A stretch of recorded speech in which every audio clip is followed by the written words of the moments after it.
Joe's on the Pros Nation. That's right.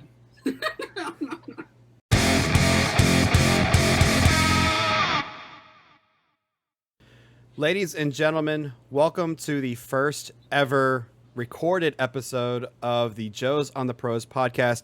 I specify recorded because we did have a debut episode that we live streamed on Twitch, but due to me not setting everything up properly, it is now lost on the internet forever, unfortunately. But welcome to the first ever actual recorded episode of the podcast here on YouTube. My name is Andrew Alexander. I'm here with Jared, Aiden, and Brendan. And we are excited to bring you a brand new podcast where we, a bunch of average Joes, talk about our thoughts, opinions, good takes, bad takes on professional sports. So just a little bit of background into how this all came together. The four of us are members of an online baseball simulation league run through Out of the Park Baseball. We are all GMs of four separate teams.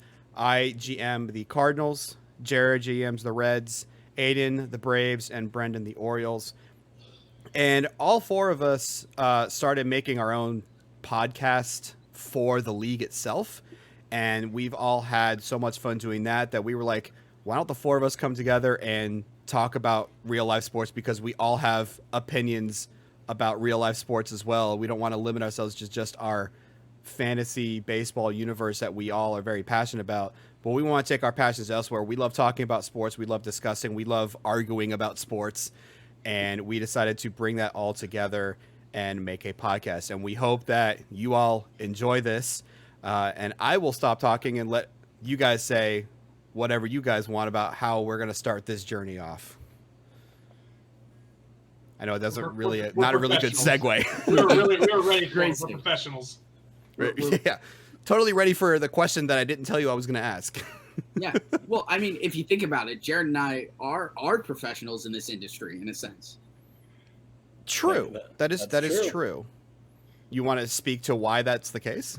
Well, I am a broadcaster now officially on payroll with two different minor league organizations, the Fort Myers Mighty Muscles, the A affiliate of the Minnesota Twins, and the Bradenton Marauders, the single A affiliate of the Pittsburgh Pirates, who, I just did that this past weekend. That was a lot of fun. I got to call a Henry Davis rehab home run, as well as Bubba Chandler, a top pick from last year, a two-way superstar, his first low A home run. So both of those were a lot of fun to call. And, you know, I really love baseball, especially, and getting to broadcast it is a lot of fun. And JR, what's your background? Yeah, so I'm sporting the Reds polo shirt here. I live in Cincinnati and work for the Cincinnati Reds, so been with that organization there since 2004. It's been a wild ride of MLB for me over that 2-decade period. Yeah, and I put that aside. Jared and I are friends, despite the fact that he's a Reds fan. I'm a Cardinals fan, but we put those differences aside in that regard. Now, if he has a bad take, I'm going to call him out on it. But and then you got myself and Brendan, who are pretty much just passionate fans. Is that pretty accurate, Brendan? Honestly, we're the reason this podcast name fits. Yeah, that's true. We are the average Joes. Hold on, if we're all just gonna rep the team, I feel like I'm overdressed right now. I'm just gonna get rid of the tie at this point. Okay, what kind of podcast do you think this is? You know, I'm just unbuttoning the top button. That's all. I just wanted to get rid of the tie. I kind of wish we just wanted to get rid of this fun music. I mean, we can always make it happen. No, I'm not adding that in post. No, I'm not adding that. And by the way, this was not planned by any of the three of us besides Aiden. He said he had something up his sleeve, and I didn't know he was going to start stripping for us on camera.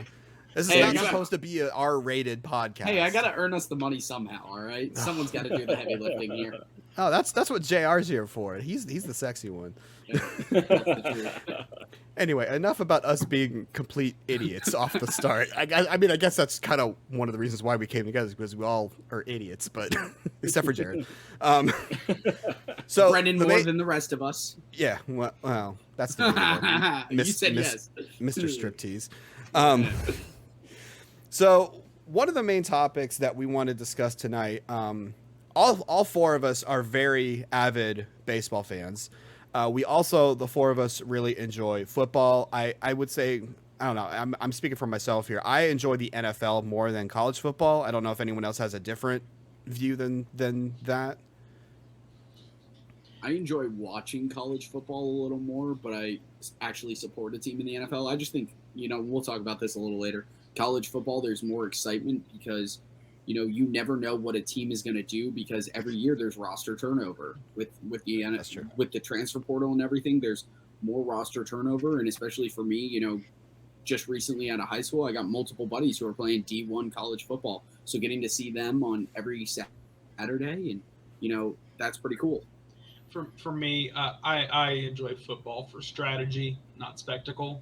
And college football is a wasteland. It is very obvious that you're watching a lower tier talent compared to the NFL, and that's not an insult to college players.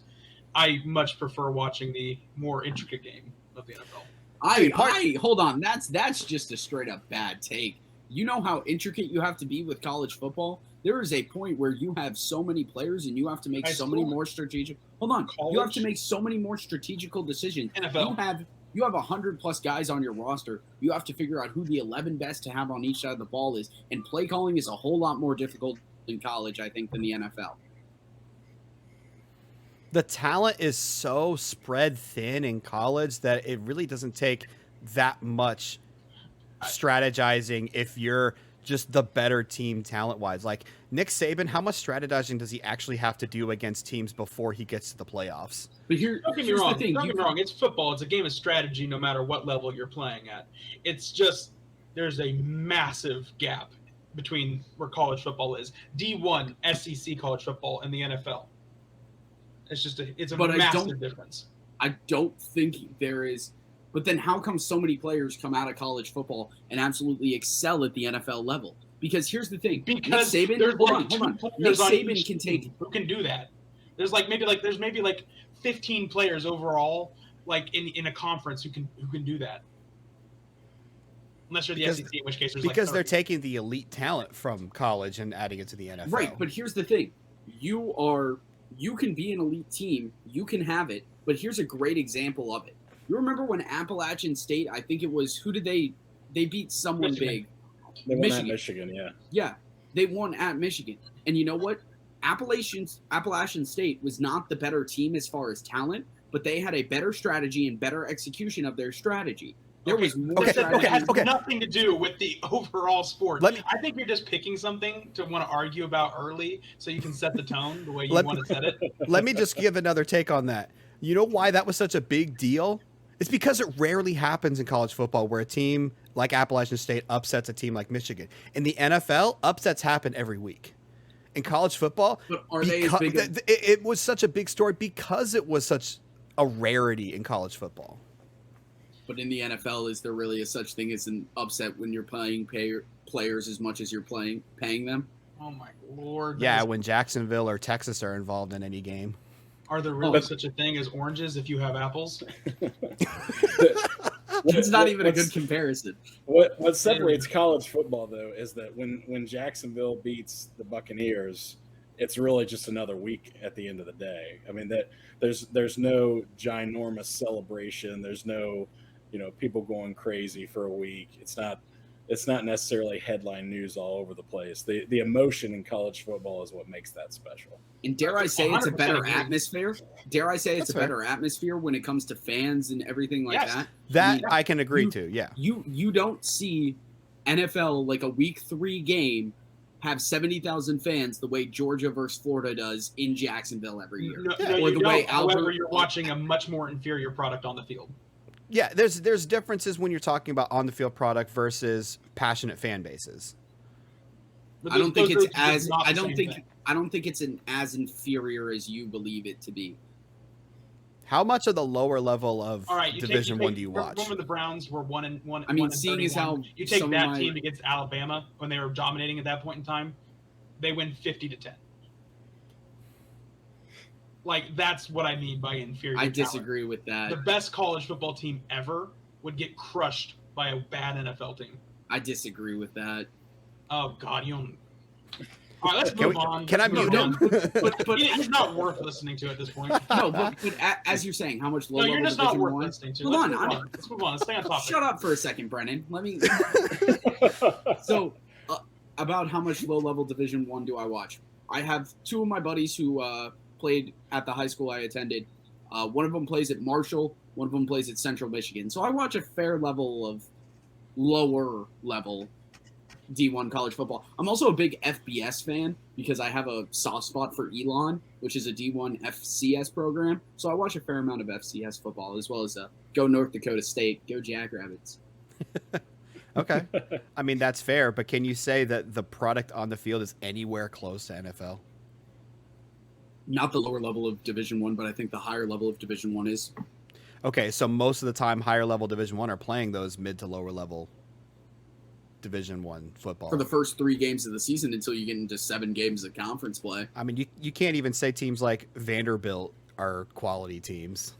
I mean, No, but I think, your Michigans, your Alabamas, your Georgias, your... all right.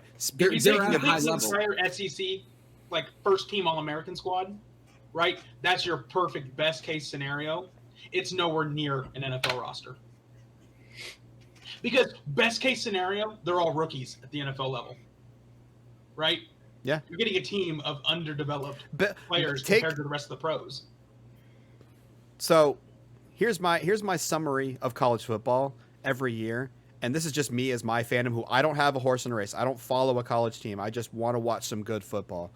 It's which team is finally just going to stop Alabama from winning the championship every year. That's literally what college football is right now. It's who's going to beat Alabama if Alabama doesn't win. And that's boring. That's not exciting to watch. If Alabama's in this thing every single year, I'm getting sick of it, honestly. Now, no discredit. They're a great organization. Nick Saban's one of the best college coaches of all time. But it just, product on the field, it just gets boring when you see the same team there. It's the same way I felt with the Patriots when they had Tom Brady. The Patriots were always there in the NFL near the end at the Super Bowl. And it was just like, okay, can we please just not have them in the playoffs for once? But what about... And I think that is a great take. I think that is a very true take and a very wise observation. But I think also, yes, at the end of the day, Alabama's always competing for a national championship.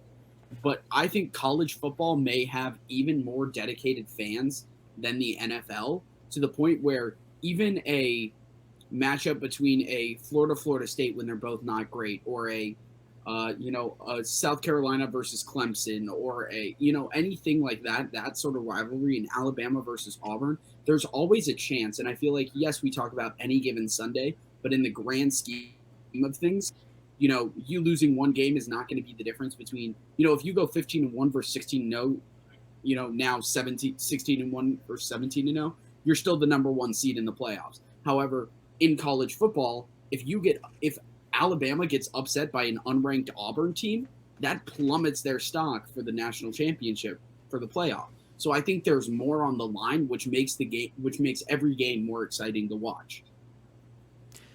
Okay, none of us argued the fan base aspect of it. We agree that there is more passion from fan bases in college football than there are in the NFL. I don't disagree with that.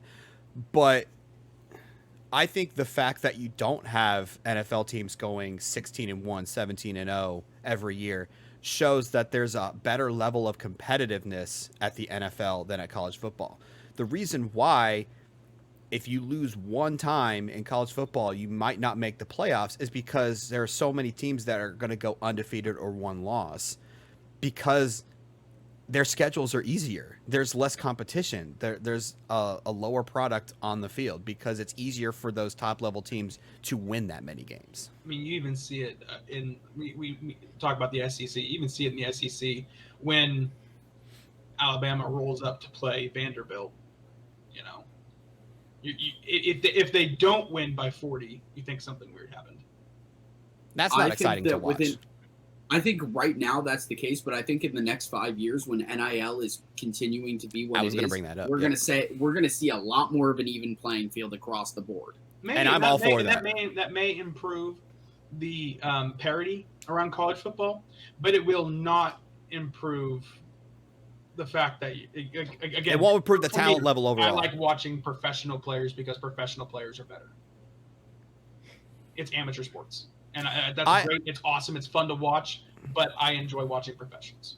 And I will definitely agree, Aiden, your point about the NIL, because hopefully it'll spread the talent out so we don't have teams like Alabama being like the team to beat. Is anyone going to stop them every single season? Hopefully the talent will spread out and will make for more competitive games and more disparity between the college football teams. But it will not raise the overall talent level to get to the NFL. Yeah, I agree with that.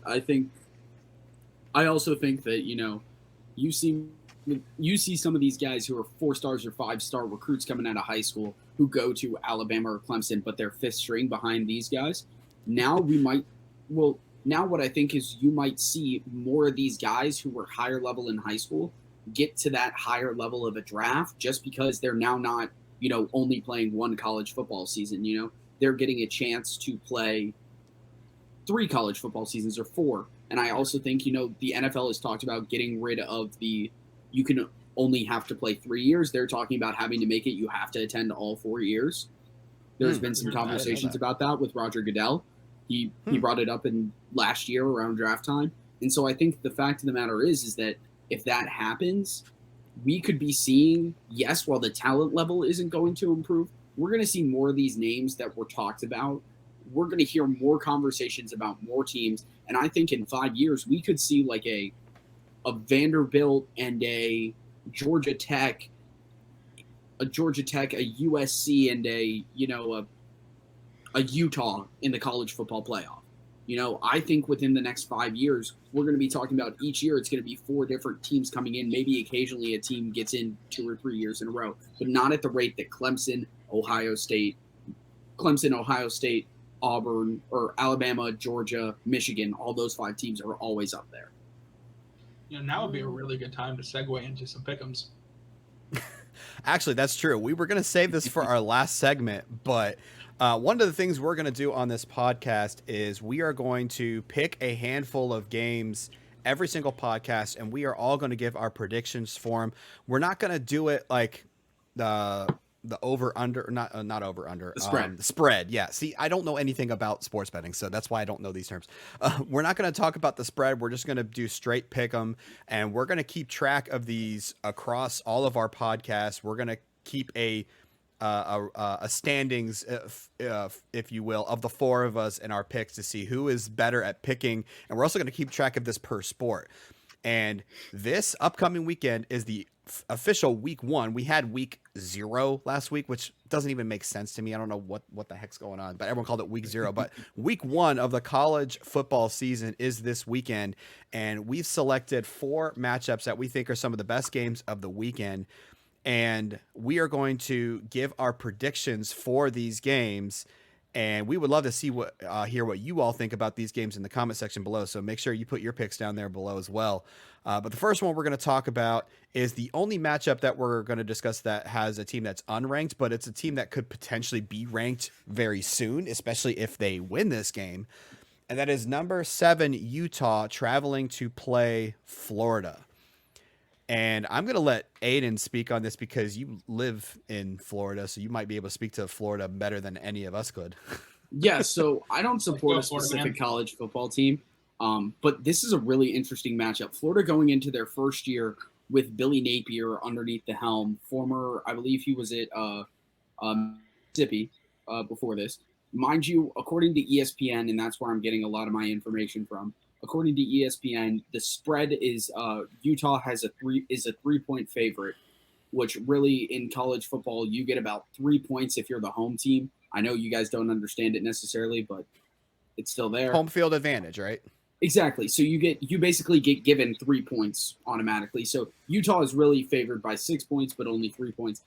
I really think what's interesting about this matchup is going to be how good Florida comes out of the gate with their new look squad.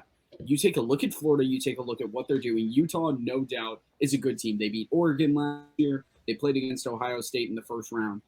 I look at what they bring to the table, and I see that Florida is going to have a really tough schedule this year. But if there's a team to do it, it's going to be them. They've got a really good backfield. I really like what their running back and quarterback room. And if I'm going to make a pick here, I'm going to go with the University of Florida at home in Gainesville the first week, because one thing that we talked about sort of in this open is atmosphere and everything like that.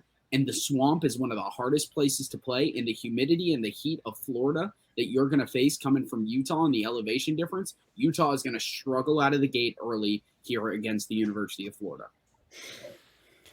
All right, so I'll go ahead and give my take next. And just as like a personal background of my fandoms, I don't follow college football as close as some of the other people, either both here or out there in the college football world. I am better at making picks when the season has gone along and I see how teams have performed in the past. At the beginning of the season, it's hard for me to evaluate because I don't follow recruiting at all. I don't follow, like, because Aiden mentioned earlier, because there's so much turnover, it's hard to keep track of who's going to be playing, what the rosters look like with people going to the NFL or graduating and the new freshmen coming in, or even who was on their depth chart the year before. So for me, I agree with the sentiment that Florida having the home field advantage is going to give them a boost, but I think with Utah, they're in the Pac-12, correct? If I'm unless I'm mistaken, yeah. So they're in the Pac-12. The Pac-12 is probably, you could argue, probably the worst of the Power 5 conferences in terms of their quality of teams. Maybe you could put the Big 12 in there or the ACC, but I think Utah wants to prove that someone from the Pac-12 can do something, and they don't want to overlook this first game against Florida. So I'm going to pick Utah to win on the road. I have here a magic coin. Oh no! He's Hail, going to do coin flip. Florida. Are you going to do coin flip? Utah. Are you really going to do coin flips? Florida's going to win. Hey. See, even though I don't follow college football, at least try to put some reasoning behind my picks. Magic coin gives me about just as much chance at being right. Oh my gosh. Okay, and we're saying I have bad takes. We're saying take. That was It's not even a take. He's just letting fate decide. Honestly, I think I got a better chance. The definition of why he's an average Joe. The definition of why you're an average Joe. I love it. The coin had you agree with Aiden as well. So how about that? Yeah. You know, if you start making picks that aren't based on a coin flip down the road, we should still do a coin flip and see if the coin flip does better than the four of us. Oh, that's a good idea. I'm honestly down. I have here a magic coin. Well, I'll get us back on track with a little analysis here after the stats guy, ran with the coin there. Hold on. Just before we go into it, according to ESPN's Football Power Index, Florida is given a 54.2% chance to win the game. Even though they're the underdogs. Even though they're the underdogs according to Vegas. Just saying. Fair enough. They're ESPN, that's what the Power Index says. Yeah, well, the Power Index is always going to favor the SEC teams, which is a whole other conversation I'm sure we'll have at some point. But for me, Aiden brought up the weather down there in Florida and the Swamp being a tough place to play. That's really the only hesitation I have about picking Utah. But I do think Utah pulls this one out. They're coming off a big season, 10 wins, going to the Rose Bowl. They really took Ohio State, to the limit in that game and really could have easily won that game in the end. I think they just kind of ran out of gas in that one, but they're returning a lot of guys from last year. And, I think they're going to be able to control the line of scrimmage, control Anthony Richardson and that Florida offense.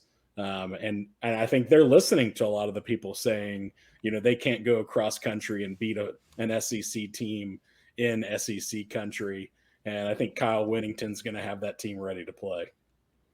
I think my biggest hesitation, and the other reason I went with Florida, is I think I look at this, and mind you, I get there's all the bias with the SEC, because I think we can all agree the SEC is the best college football conference. There is no debate about it when it comes to talent level.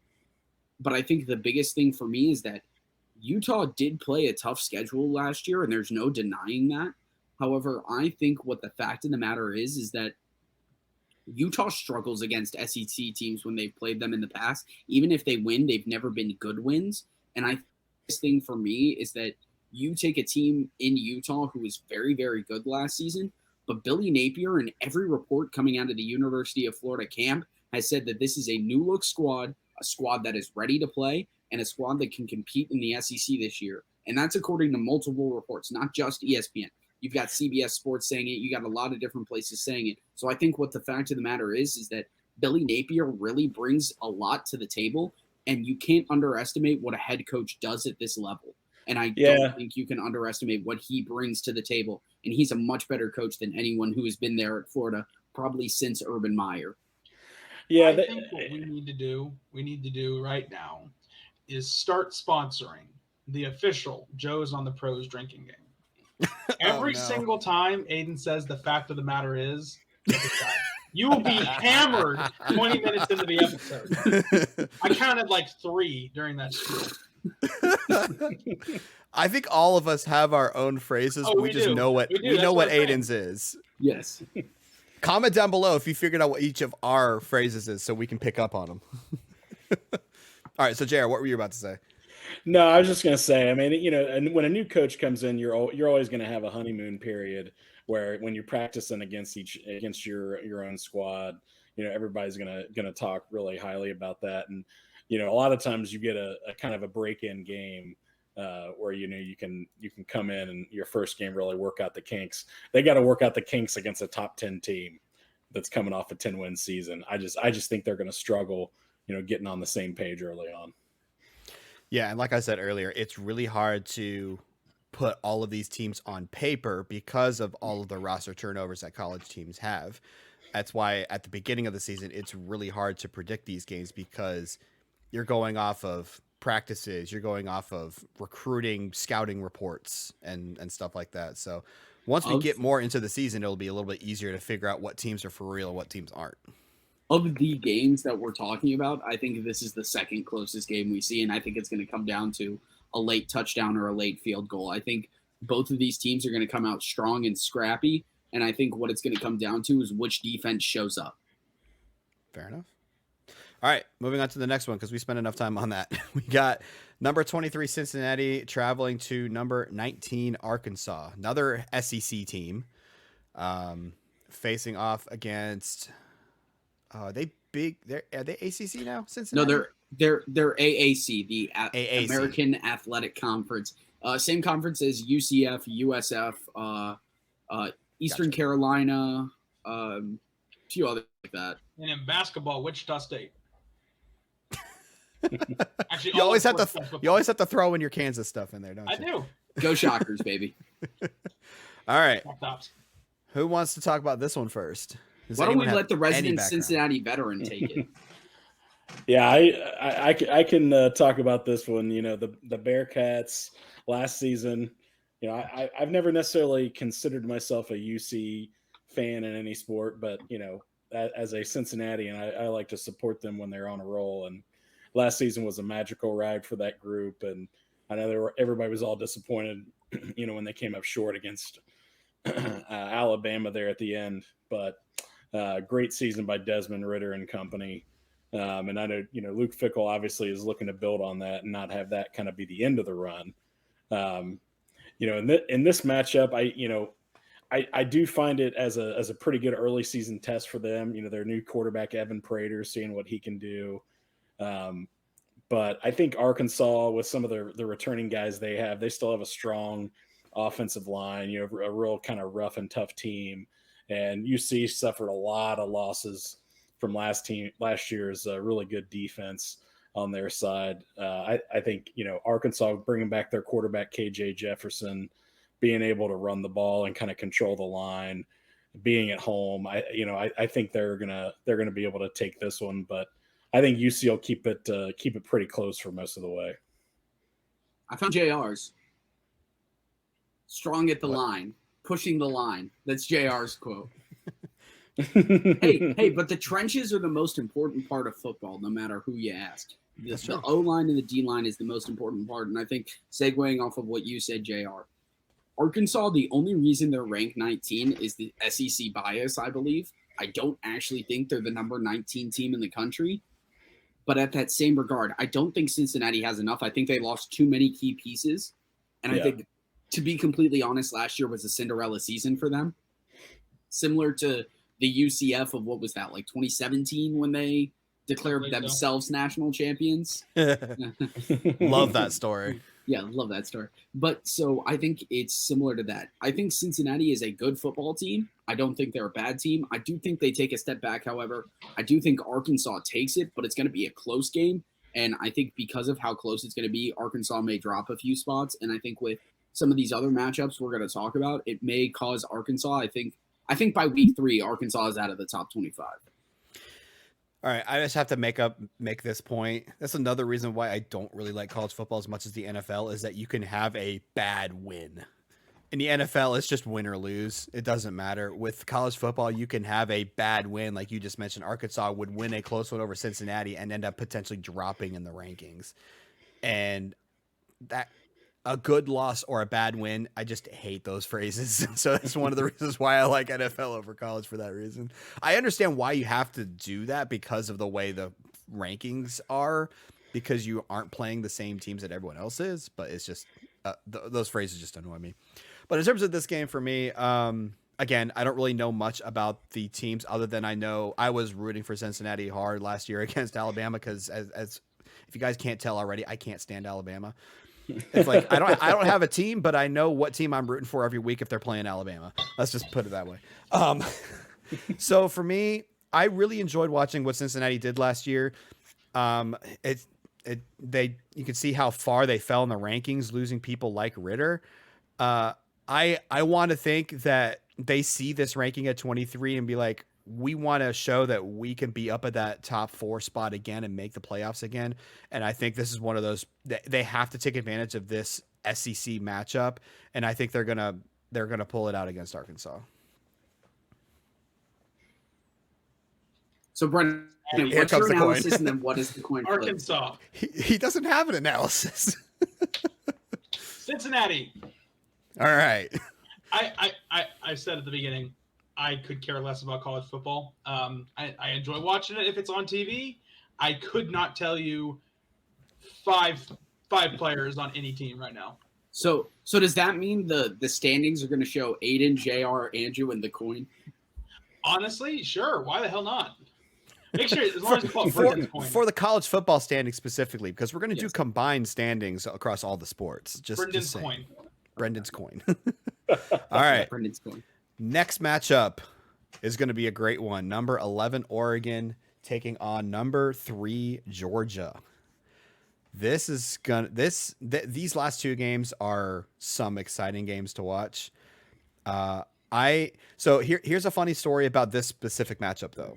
So my wife and I both love watching college football, but we never really had our own teams. For me, I went to a college that didn't have a football team, and my wife went to a school that, in her words, the reason why you went to the football game was to watch the band at halftime.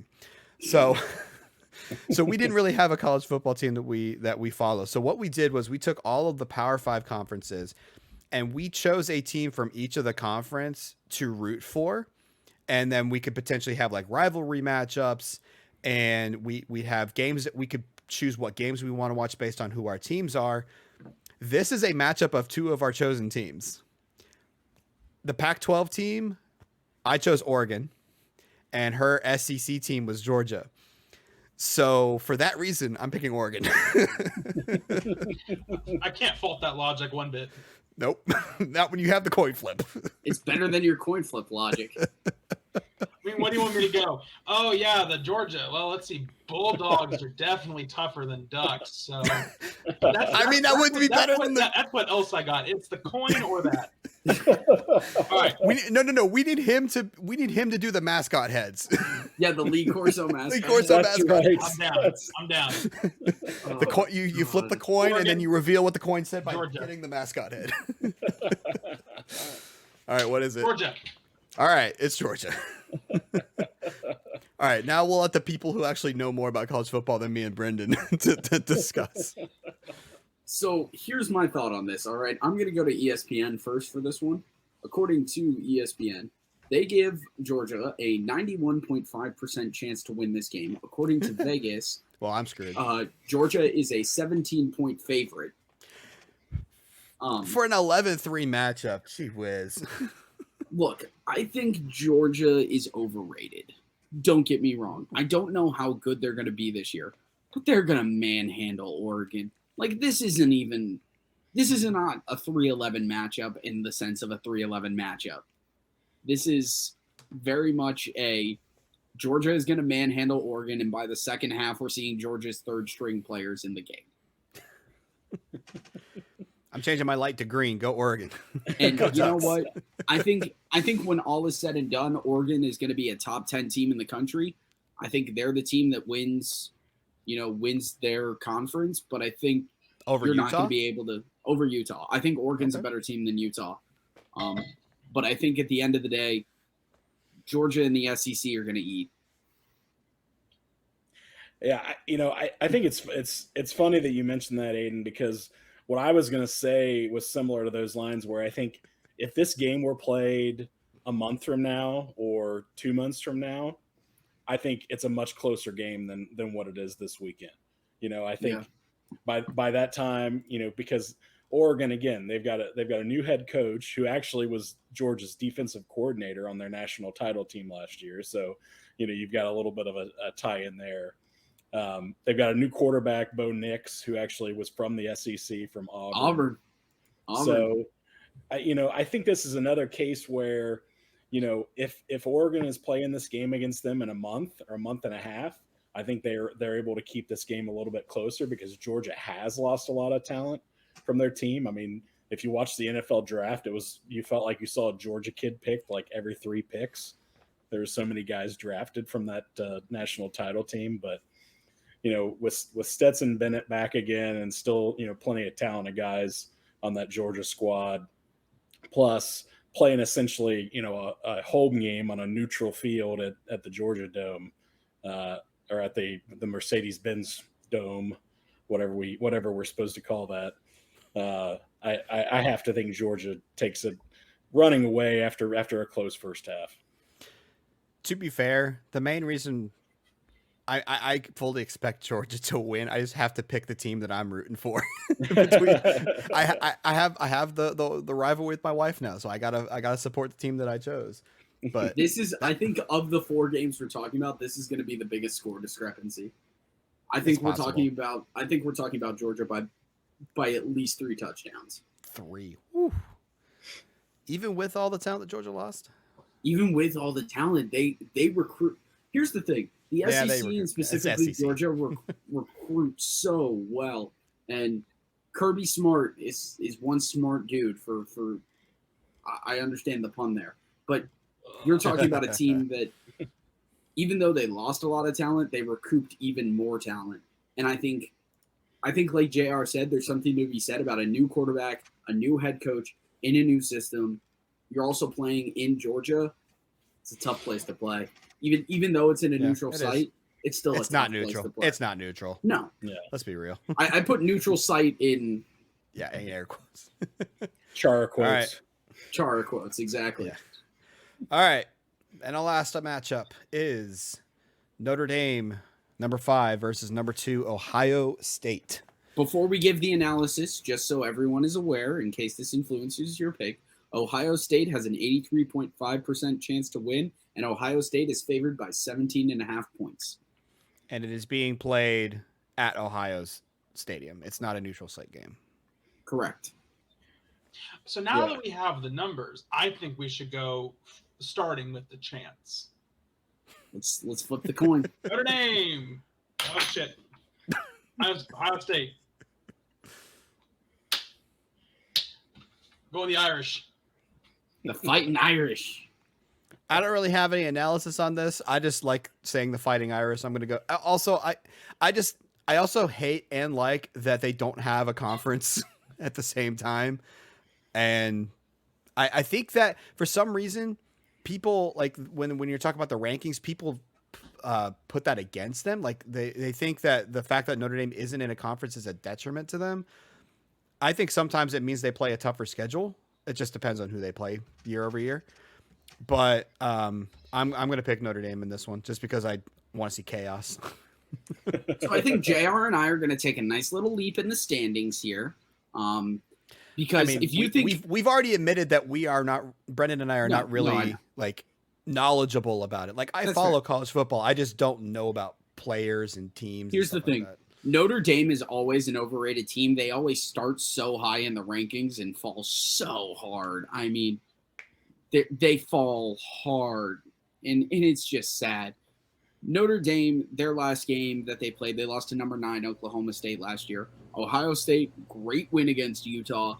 Ohio State is a championship contender year after year. This year is no different, and I think Ohio State handles Notre Dame just fine. I think it's a closer game. I think we're looking at game, but Ohio State still handles Notre Dame handily.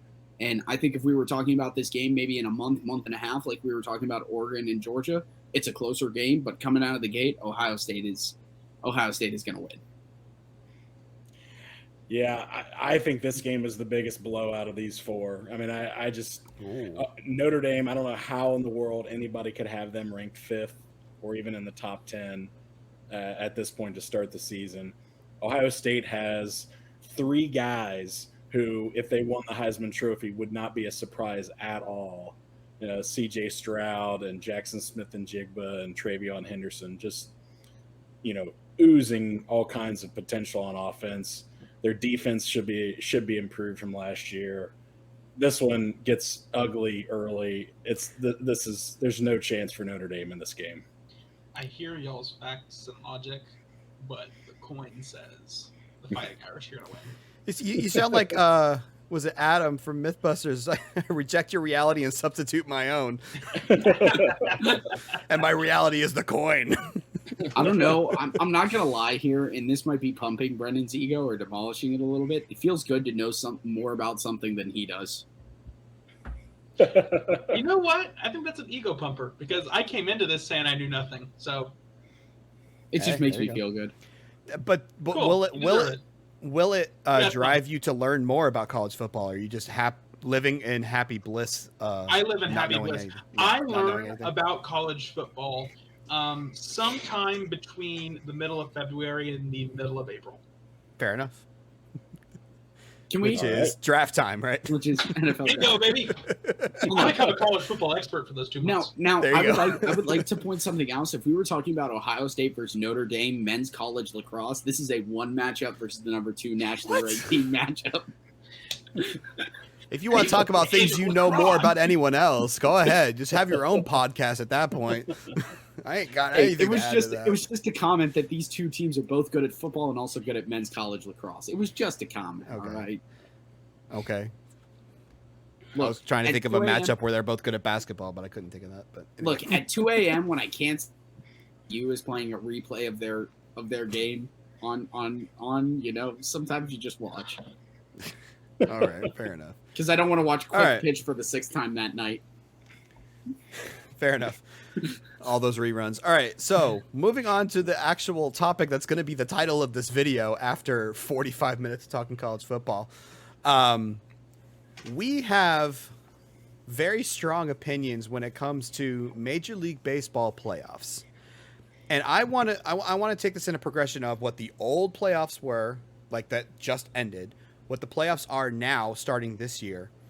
And there was an article on ESPN. It was an ESPN Plus article that had the writer of it. Oh, I got to give credit where credit is due. I got to find the name. Was it Jeff Passan? It was Bradford Doolittle.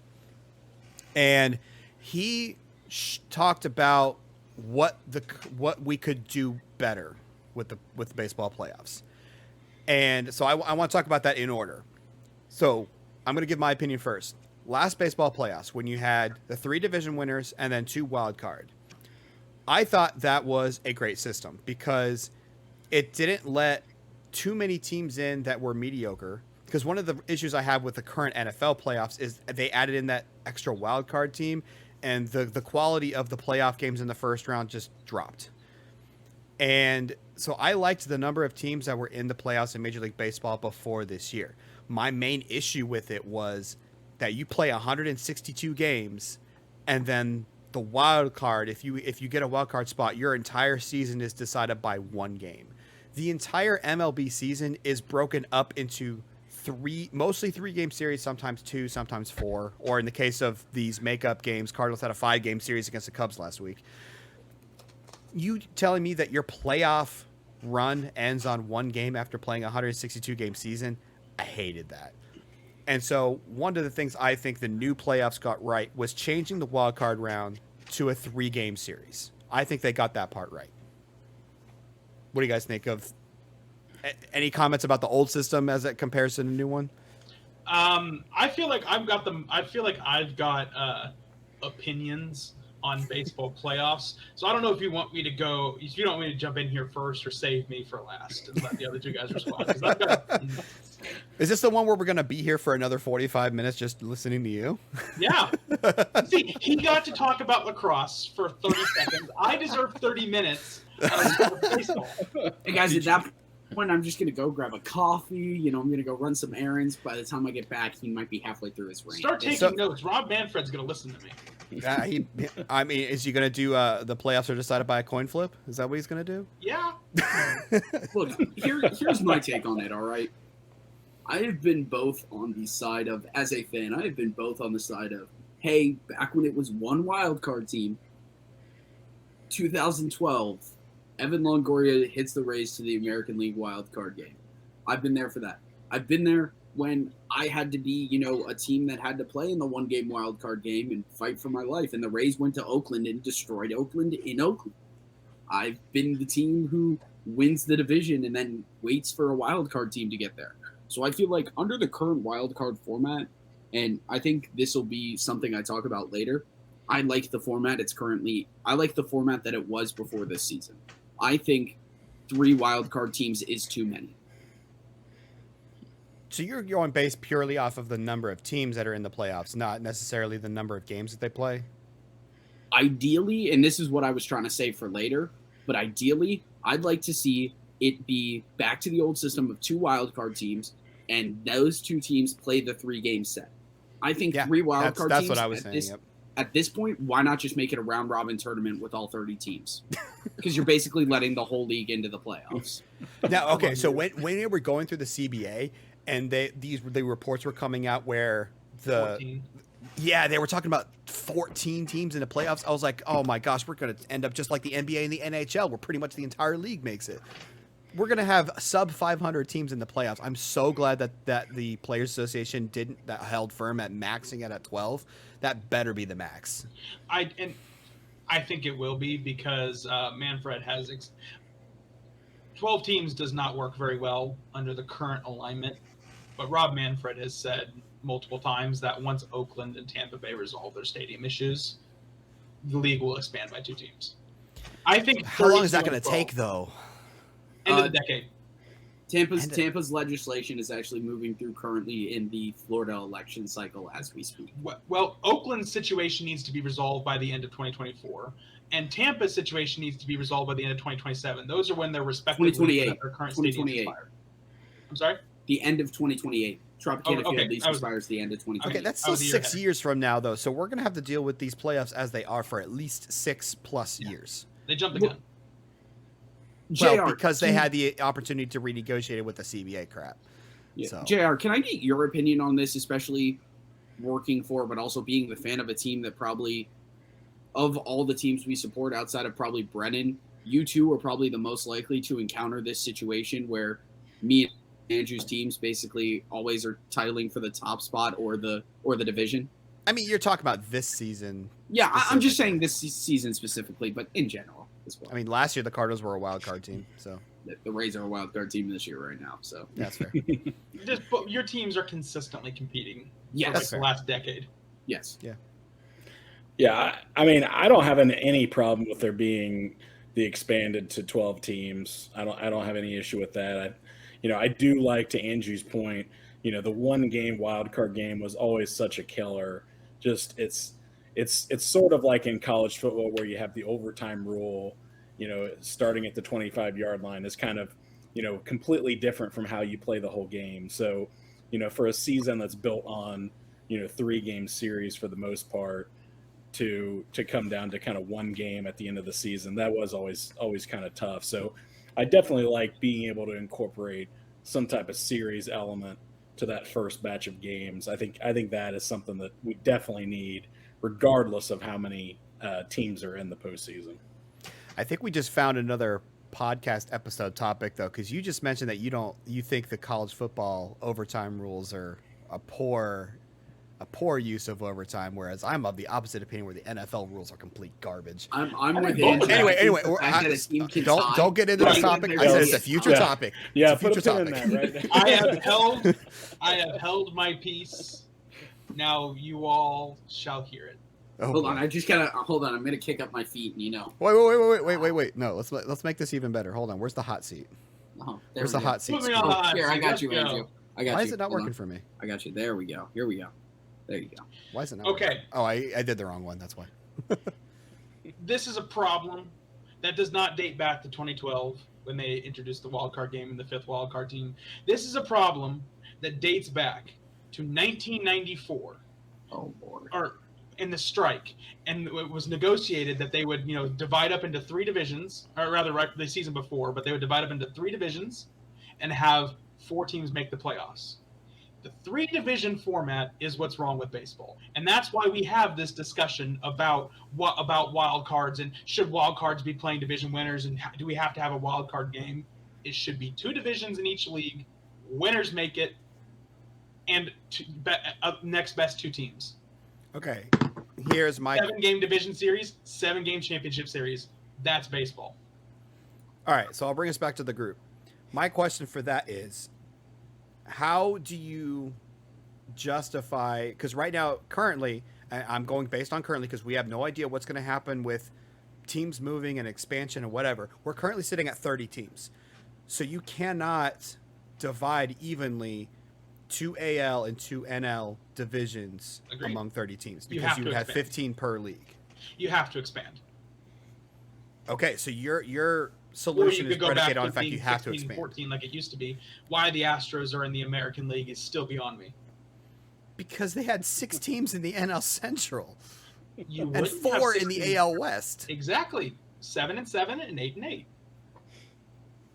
So you're saying AL versus NL, one league would have 14 teams and the other would have 16. I mean, if it were current, ideally you have 2 expansion teams. So what would be better, 14 and 16 or 15 and 15 with one division being bigger than the other? Even leagues. Okay, so you would do 7 and 8 per division. No, I'm sorry. Even divisions. So you'd have 7 and 7, 8 and 8. I don't like that. Yeah, I mean, baseball went 16 years with uneven leagues. The American League had 14. The National League had 12 all the way up until '93 when they expanded. The National League expanded by 2. Yeah, that doesn't mean I like it. It was aesthetic. It coincides with a period in baseball that is very nostalgic for a lot of people. I wasn't around for that. I love it. I think the idea of you have to win your division to have strong standing in the playoffs is good. And if you want to have more wildcard teams, that's fine. With a two division format, you can increase the amount of wildcard teams and have wildcard teams play each other. So say you feel like the 12 team, and this is what I think they're building towards with the 12 team format. You have your 2 division winners make it and have a bye. And the next best 4 teams from whatever 2 divisions will face each other in 3-game series to determine who goes and plays the division winners. So here's a counter question to that. If we're assuming that we expand to 32 and you do this 2-2 format, why not do what the NFL does and have 4 divisions per league and you have 4 division winners? Because the NFL only does 4 divisions due to the tiny amount of games that they play. In baseball, you will end up with the division winner under 500. The divisions are too small. The divisions are way too small. It's possible. Yeah. I disagree with the new format of how the schedule is going to be operating in 2023. You don't like that? No, I'm saying I disagree with the fact that we're going to have a division winner under 500. Oh, because we're more spread out. Yes. Okay, that's fair. Yeah. So, And I'm it's just hold interesting on. that Can yeah, I? go ahead. May I? Is he getting on his soapbox now? I'm just Let gonna me say pass this. it back to him. Yeah, thank you. I'm just gonna say this. I'm on soapbox. I feel that while there is some truth to the fact that right now, the way we have the playoffs set up, there may be a better way to do it. I don't think combining to 2 divisions is the answer. I don't, especially with the new schedule format. I don't think it's the answer. I think we're more likely to see 4 divisions than 2 again. I think we are away from that just based on how many teams there is, based on rivalry settings. I believe all of that makes it more conducive to 4 teams in 4 divisions. And I think the fact of the matter is that the MLB will never shrink down to 2 divisions. If anything, they will go to 4. I think that you sitting here saying that 2 divisions is the end all be all and having 8 and 8 and 7 and 7, you're going to have so much conundrum and a conniption fit that it's not going to come out to be okay at all. All right, Stephen A. All right. While you pontificate your deliberations. You're just not happy that I used a big word. It didn't make sense. You can have conniption fits. All right. People are going to have conniption It's fits. simpler. It's literally simpler. It is a much simpler format. What crack are you smoking? Oh Lord, we baseball did this format. They had 2 divisions in each league from 1969 all the way to 1993. And how many teams were in the league at that point? How many teams were in the league at that point? It went from 24 up to 26 through 1992. And then 1993 they expanded. Okay, and then when they expanded because they had more teams, they went to 3 so you divisions. add wild cards. You don't need more divisions. No, because that's stupid. You that absolutely do the way not the need division more is set up now, because you will have a division winner. It allows for Cinderella Stories, which is the best part of any playoff story. You're telling me when a team wins, it is absolutely not the best part of any playoff story. The best team should win the championship. The Braves of 2021. The Braves, when they won the World Championship, the fact that they had 88 wins and still won the World Championship, that is a Cinderella story that anyone can root for, and that makes it a great story. You know what? I believe that sports championships should be won by the best team, and playoffs tend not to be optimized towards that. The Braves were obviously the best team last year because they won the damn championship. No, they were the hottest team for a little bit. Oh, isn't that the fun? Isn't that the fun though of just? I want to see the best. I think that the odds need to be stacked towards the best team winning. Okay. So you want to see the Yankees, or you want to see the Dodgers win every World Series for the next 10 years? They absolutely will not. Right now they would. Yes. No, but that's what you're saying. You want to see the best teams win. So the teams with the higher amounts of money. Hold on. The odds stacked in their favor. What you're saying right now is that the teams with the most money, because you make the best team with the most money. Lord, as much as I hate to not. We're not talking about money. Nix the money. We're not talking about money. What I'm saying is that the Dodgers can build a super team with the amount of money they spend, and that you're going to see teams who can't spend as much money because the odds are stacked against them not be able to make the playoffs as much as they do. That's just a bad take. And the fact of the matter is these Cinderella stories are what put money into pockets of both the league and the owners, due to the fact that that's what drives TV ratings through the roof. I think what Brendan is trying to say is that you should make the regular season matter. Bingo! The regular season should have an impact on the playoffs. You shouldn't be playing the regular season just to make the playoffs.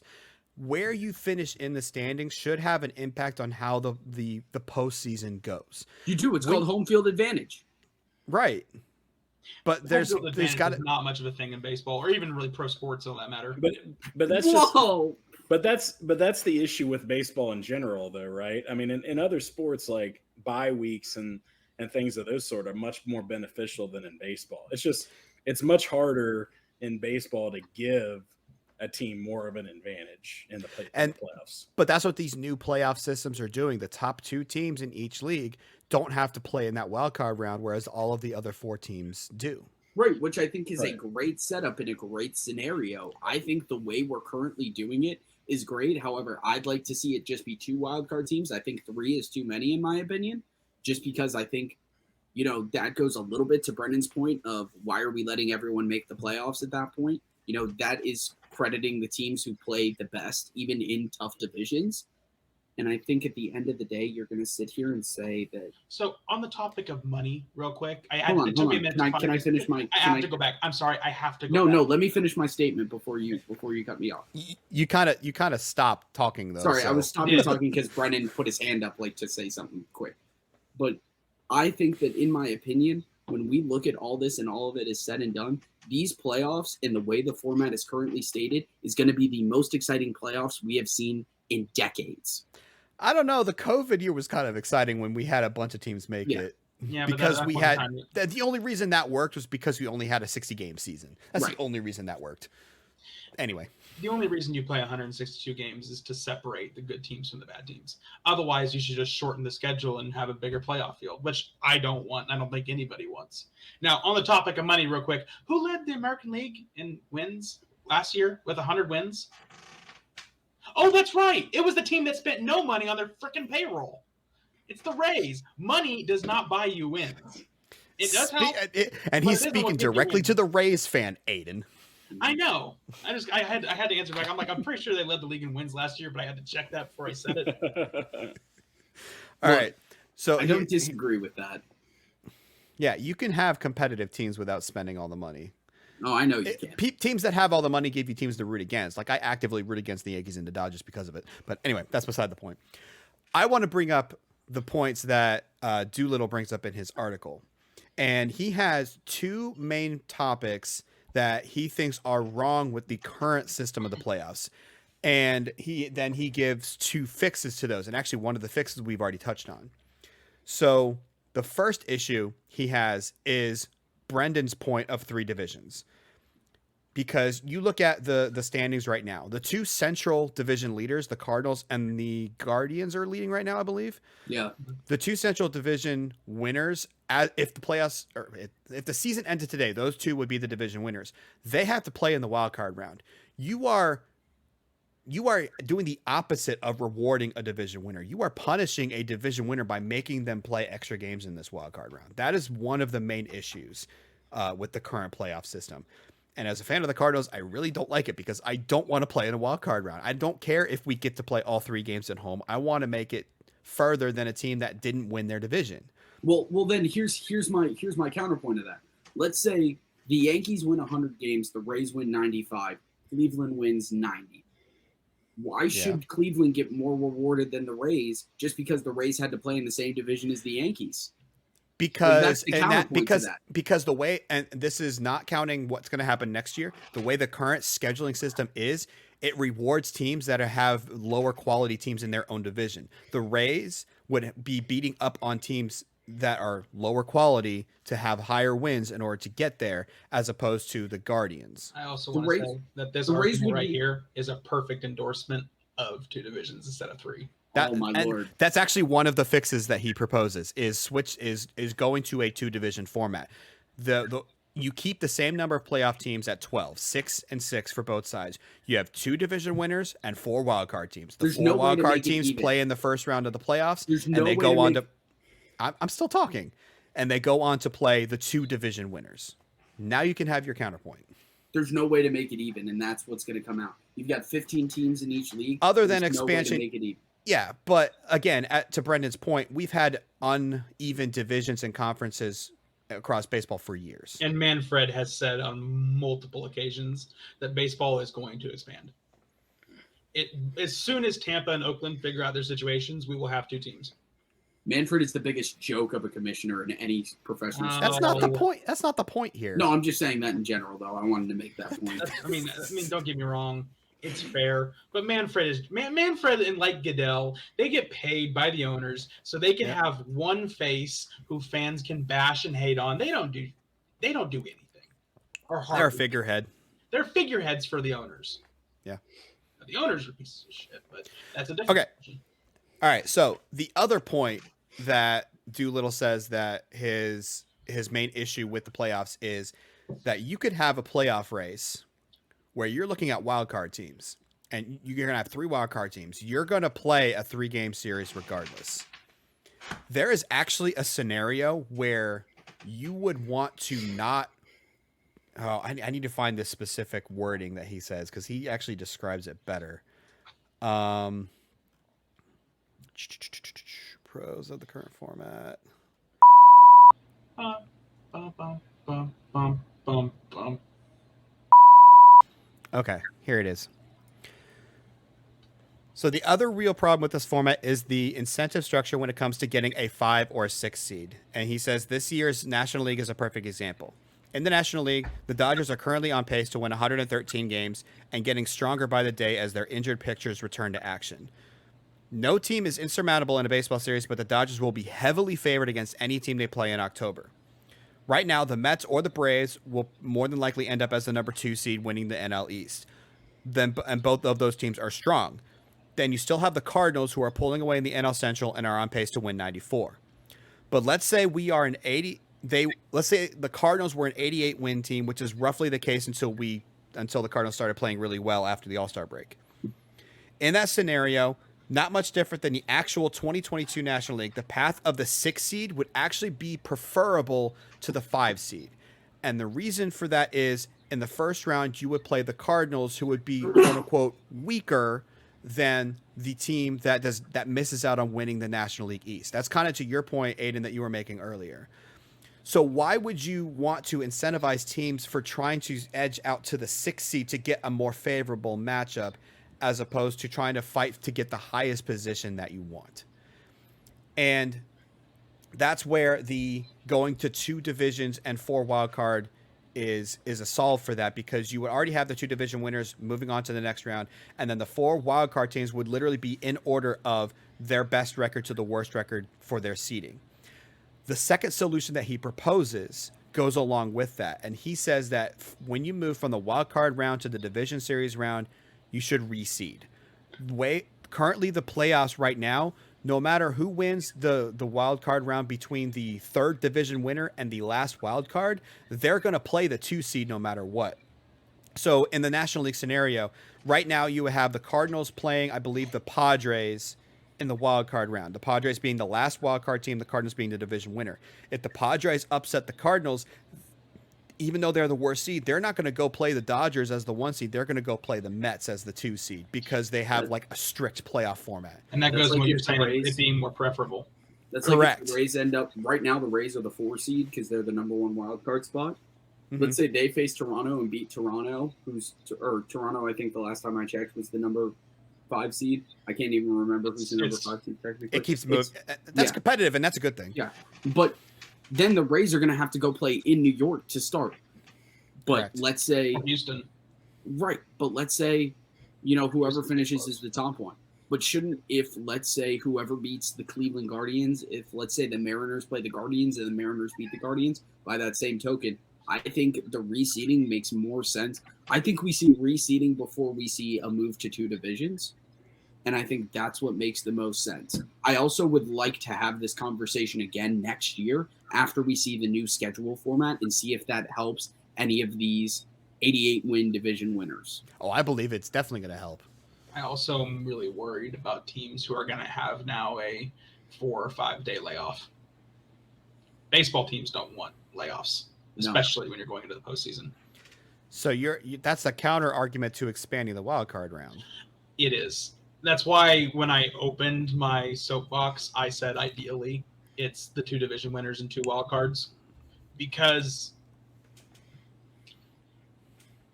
you win, you are the 2nd seed, right? And you take 5 days off and you go face a team that just, got done putting the hurt on whoever they played in the wild card round, and they come in hot and you haven't played in 5 days. Well, go ahead, Jer. Well, I was going to say, you have that in other rounds of the playoffs, though, too. If you sweep one round and then the other team goes to 7 games, you still, again, have the benefit of setting your pitching rotation. So there are benefits to that, versus some of the potential minuses to it as well. Absolutely. And that was the point that I was going to make is if you play all 3 games in that wild card series, you're more than likely using your top 3 pitchers in that rotation and then have to immediately follow that up with a division series. So your rotation isn't going to be as in line as you would want it to be, which gives the team that gets the bye a little bit of an advantage because they can start right out of the gate with the ace of their staff, whereas the team coming out of the wild card is probably going to have to wait till game 2, 3, 4 before their best pitchers can start to come out. That's fair. So that does give the division winners that advantage that you were talking about, Brendan, that they deserve for having the higher standings in the regular season. Mm-hmm. And I think you're going to see that this year, where these wild card rounds, you're going to see like with the Dodgers, they're going to start their ace, and teams like the Padres, Cardinals, Braves, or whatever, I'm already going to go through their top pitching rotation, and we'll have to figure out how are we going to match pitcher to pitcher to overcome. Here's the thing: this depending on how many games you play, like whether if you sweep in 2 or play a full 3, how many off days you have in between of things, you might be able to send your number 1 pitcher out there because especially in the playoffs, people pitch on short rest. That I don't think there's going to be as big of an advantage as of that 1 versus 2 or 1 versus your number 4 starter. You assume the 3-game series goes all the way. Your ace pitches game 1, so you have off day for your ace. Travel day, so he's pitching on 3 days rest instead of 4. I mean, okay, so you do that. I'm pulling up they actually have released the schedule for this. You're assuming, of course, he didn't have to pitch, maybe the last game of the season to get you in. That's true. That's also true. Or I will say, I know I said that I don't like the wild card game being a 1-game playoff. Tiebreaker games are a heck of a lot of fun. Tiebreaker games are fantastic. I'm sad that they did away with those. Yeah, I know. That game was a bummer. 163s. Oh, game 163s are so fantastic. Those are magical. A 1-game wild card is not. Just saying. Okay, so here's an example so the wild card series, they're all going to be played because you know how they usually stagger NL and AL starts. The wild card series are all going to be played on the same 3 days. They don't stagger NL and AL. They are played October 7th, 8th, and 9th.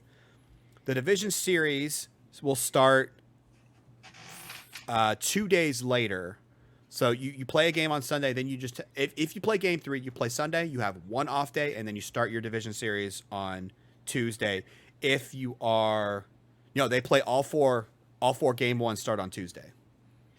So if you pitch game 1 on Friday, you get, let's see, Saturday, Sunday, Monday. You get 3 days of rest. If your team wants your ace on game 1, they are pitching on short rest, guaranteed. Even if you only go 2 games in the series, your ace, if you pitch them game 1 in the wild card series, they are more than likely not pitching game 1 of the division series. So I think that's a good thing where that gives the division winners that kind of advantage because I know you don't want to lose momentum, but it does force your opponent to potentially use up their top rotation pieces before they get to you because winning those first couple of games of a series is really key. You may talk about like getting all the way to game 7, but capturing game 2 or game 3 is usually a pivotal game. Getting those games early on in the series sets the tone for the rest of them. You rarely see teams come back from a deficit or of 2 to 3 games. Like that's why the Red Sox coming back 3-0 against the Yankees a number of years ago was so fantastic because it so rarely happens. So just to reiterate what that article said, the main issues were the 3 division winners and the potential for wildcard teams to try to play to a specific spot in the wildcard standings instead of trying to get the highest spot they can. And his potential solutions would be to go to 2 divisions and to reseed after the wildcard round. Just I'm on the table. I pound the table for it. This man should be made the commissioner of baseball. And just to make you two feel old, for that specific Red Sox series, I wasn't in kindergarten yet, and Aiden here was wearing diapers. Why you gotta do that to me? 04? I'm sorry? That was 04, right? Yeah. I wasn't even 2 years old yet. I was finishing up my first season as a full-time employee at the Reds. Let's see, where was I? I was a freshman in high school. Oh Lord. I believe. No, I was in middle school. I was 8th grade. So just to show you all. Were you an edgy middle schooler? No, I was the one that was picked on all the time. What are you talking about? No, I feel like you would have been a good like early 2000s edge lord. No, I was not I was anything but. I was the straight A teacher's pet kind of middle school and high school, honestly. JR must have been most popular. Look at how sexy the man is. my high school yearbook class deal was most involved. Okay. Brennan, was yours most likely to be shoved in a locker? I would not have fit in the lockers, so no. I played football, man. Yeah, I played baseball. So I played baseball. I was actually like a mix of like because I was in band and choir and in baseball, so I had like both sides of it covered. So you see, I played baseball and was also a theater technician. So I had the theater kids, and then I also had being a theater kid makes so much sense. Yeah, it really does. It explains a lot, doesn't it? It feeds into your broadcasting career. That's actually how I found out that I had a love for broadcasting. Is I was recording some voiceovers for some of the stuff at theater my freshman year, and I found out I really enjoyed it, and obviously knew I love sports, and found a way to combine the two of technical theater and sports. There you go. Awesome. All right. Well, on that note, I think we're going to wrap things up here with our first episode of the Joes on the Pros podcast. We covered a lot tonight, a little bit longer than we expected, but I think we had a lot of great conversation about college football. Opening weekend is this weekend. I'm excited to actually watch some legitimate competition football, none of this NFL preseason crap. It irritates me every year when people go, "Oh yeah, football's back." It isn't. NFL's not back until week 1. Preseason doesn't count. I agree. That's why they shortened it to 3 games. They know they don't. It doesn't matter. However, if we were picking these games based off uniforms, Oregon would be the national champion every year. Why do you think I chose them as the team I root for in the Pac-12? I love their heather or charcoal gray jersey, whatever it is. Oh, or their black. To my wife's credit, she chose Washington State because of the purple. So that's just straight up Washington. Oh, no, sorry. Yeah, that's Washington. Sorry, Washington State is red. Mizzou's maroon.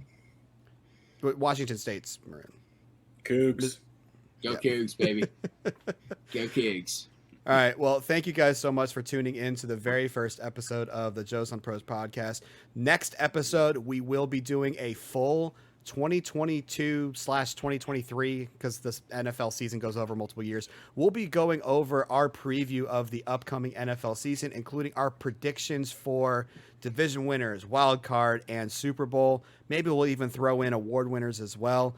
So you don't want to miss out on that. Be sure to subscribe, turn on notifications so you will not miss an episode of the Joes on the Pros podcast to see us average Joes look like idiots while we're talking about the professional sports and college football. We'll throw that in there too because they're not technically professionals. Hey, now with getting paid NIL money, they basically are. Well, okay, that's fair. That is fair. That's a good point. So we could still file them under pros because they are getting paid for sports. So it's just not directly by the teams. Anyway. Allegedly. Allegedly. Yeah. Well, we don't talk about like boosters or anything like that. But anyway, I digress. Thank you guys so much for tuning in. And until next time, guys, take care.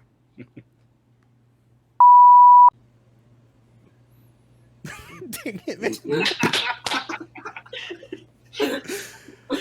Luckily, I edit this, so even though it's recording, I can clip it out. But have you seen me with my Cincinnati Reds helmet on? I look just like Mike Moustakis.